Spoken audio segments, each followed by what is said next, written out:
ஓம் நம சிவாய. வணக்கம்.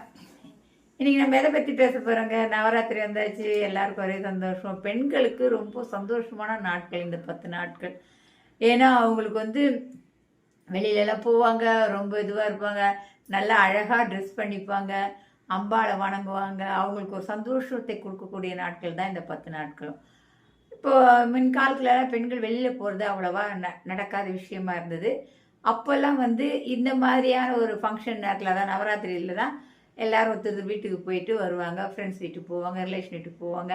போய் அவங்களுக்கு தேவையானது இந்த மாதிரி ஒரு சந்தோஷமான ஒரு சூழ்நிலையை உருவாக்கிப்பாங்க, அம்மனை வணங்கிட்டு. இப்போ என்ன ஆச்சுன்னா, இப்போ எல்லாருமே நம்ம வெளியிலலாம் போகிறோம். ஆனால் இப்போவும் நாம் அந்த பாரம்பரியமான நம்முடைய நவராத்திரியே விடுவதில்லை. நவராத்திரி இருக்கிறதுனால ரொம்ப சந்தோஷம்.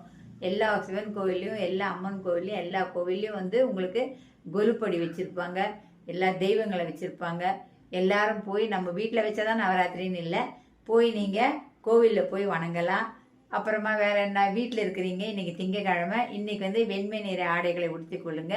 திங்கள் என்றாலே சந்திரன் என்பது உங்களுக்கு எல்லாருக்குமே நல்லாவே தெரியும். சந்திரன் என்றால் வெண்மை, அதனால் வெண்மை நிற உடைகளை நீங்கள் அணிந்து கொள்ளுங்கள். இன்னைக்கு சிவரூபத்தில் அம்பாள் இருப்பதனால மகேஸ்வரி அம்மனாக அழைக்கப்படுகிறார். இன்னைக்கு வெள்ளை நிறத்தில் ஏதாவது தேங்காய் சாதம் அந்த மாதிரி வீட்டில் நீங்கள் கொலு வச்சுருக்கீங்கன்னா அந்த மாதிரி தேங்காய் சாதம் பண்ணலாம். அப்படி இல்லைனாலும் சக்கரை பொங்கல் பண்ணலாம். ஏன்னா முதல் நாள் இல்லையா, கொஞ்சமாக சக்கரை பொங்கல் செஞ்சு. ஏன்னா இப்போ நிறைய நீங்கள் பச்சரிசியில் நிறைய பிரசாதம் பண்ணி நிறைய எல்லாம் சாப்பிட்றாதீங்க, ஏன்னா கார்போஹைட்ரேட் ஏறி போயிடும் அப்படின்னு நம்ம நினைப்போம்.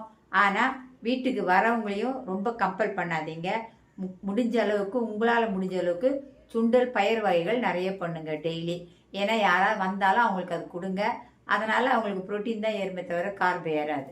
ஓகேங்களா? இந்த விஷயத்துலேயும் நம்ம வர நம்ம இப்போ ப்ரோட்டீனாக கார்போஹைட்ரேட்ஸ் நம்ம பார்க்க வேண்டிய ஒரு சூழ்நிலை ஆகிப்போச்சு. என்ன பண்ணுறது, நம்ம காலத்துக்கு தகுந்த மாதிரி தான் வாழ்ந்துக்கணும். இன்னைக்கு முதல் நாள். ஓகேங்களா? எல்லாரும் சந்தோஷமாக அம்பாளை வணங்கி அவளுடைய அருளை பெறுமாறு கேட்டுக்கொள்கிறேன். எனக்கு தெரிஞ்ச விஷயங்களை உங்களுடன் பகிர்ந்து கொள்கிறேன். மீண்டும் நாளை என்ன உடை உடுத்தலாம், நாளைக்கு என்ன பெயருடன் அம்பாள் விளங்குகிறாள் அப்படியே நான் சொல்கிறேன். துர்க்கை அம்மனை வணங்கி அவளுடைய அருளாசியை பெற வேண்டும். வணக்கம்.